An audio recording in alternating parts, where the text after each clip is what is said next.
Hello everybody, welcome to the first episode of the Pick and Roll. I am your host, Deacon Long. I'm here with my co-host here, Cameron Petty.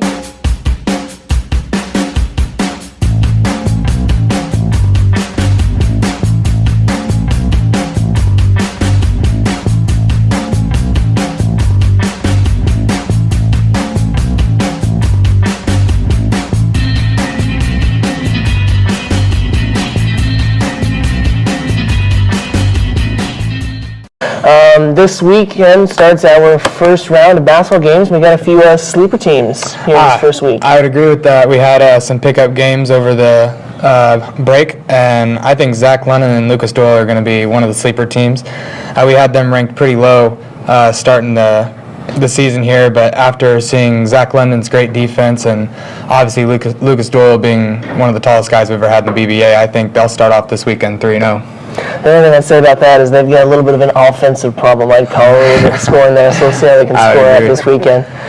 Another sleeper team here is we've got team Overweighted with Fred Lyons and Luke Eckert. What's up with them? I think that, honestly, me personally, I think they're a little underrated this year also because Eckert last year, obviously being a rookie and scoring more points than anyone ever has. I think he had 221 points in one season, which is a lot of points for a 12-game regular season. But the other thing is Freddie Lyons, being as big as he is and as strong as he is, his pickup games were also pretty well. I mean, he can knock down a 15-footer, but he steps anywhere outside the three-point line, and you might as well just consider it a brick. I think they'll be good, though. Obviously, Eckert is a very good offensive-minded player, and Fred, with his defense not allowing anyone in the paint, could make them potentially a really good team in the season. This is very true. And then our final sleeper team here is the team of Phi Slamma Jamma with Jackson Moore and Ruiz. Yeah, I have them as a sleeper team personally because Jackson also came to the games. He was actually one that set up most of them. When Jackson gets hot, he's hard to stop, no matter where he is on the court. He had a span maybe 4 or 5 different times where it was 8 threes in a row, and it was 1-foot fadeaways, and it's hard to stop once he gets on. So I think if Jackson can practice that shot more and stay confident, they're going to be a hard team to beat, especially with Armando's defense. I think he was second or third last year in the league for defensive stops and steals. Santa had played a few pickup games against Jackson Moore, and he does get hot very quick. It's insane. Also this weekend, we have got 4 nationally televised games here. Yep. Game number 1, the Twin Towers versus Cookies and Cream. Thoughts on that game? So me personally, I think that this is a best friends matchup. Obviously, Nick Browning and Lucas Railing are 2 very good players, both coming to the league new as rookies in the 3rd year of BBA.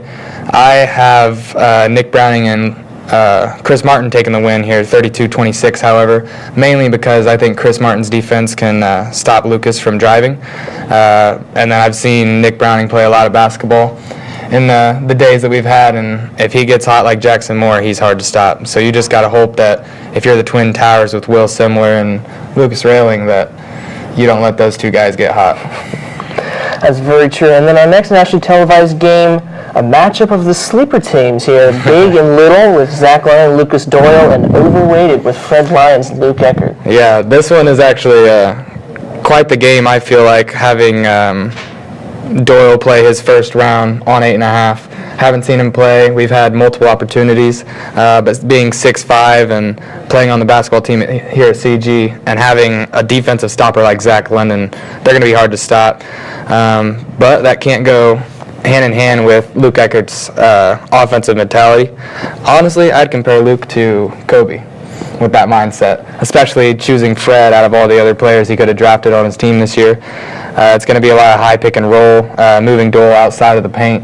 So I feel like they kind of have a shot, but I think that Big and Little are going to win 16-30. That's going to be, I do agree. I think it's going to be a very defensive matchup. We're going to see, shout out to my star right there, Zach Lennon. We'll see how he does this weekend against top scorer Luke Eckert.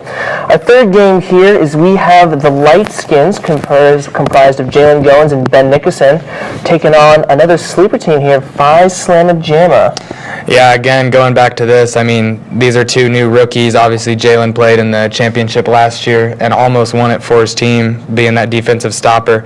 But I think with Ben Nickerson and the defense that he has, they're going to be one of the best defensive teams that we've ever seen in the BBA.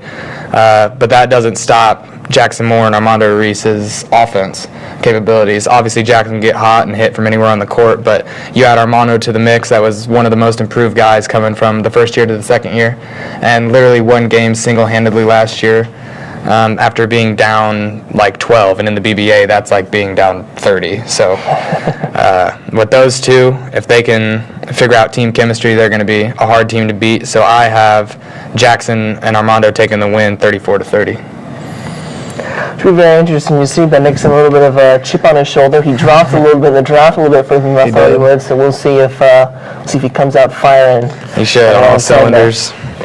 And our final nationally televised game, you might like this one. It's your team and one taking on God's Children, comprised of Ben Seifert and Matt Pence. Yeah, and this one's a little interesting because obviously the draft, the reason it happened this year is because my partner, Nate Line, and I had won the last 2 previous years, so we tried to mix it up a little bit. So me having a new teammate and having to build new chemistry is going to be something different for me. But then what's really good about this matchup is God's Children's team is Matt Pence and Ben Seifert.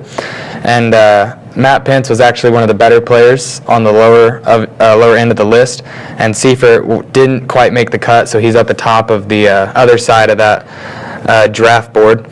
So having a lower end stock player versus a higher end one could be interesting to see how well they come together to form a team.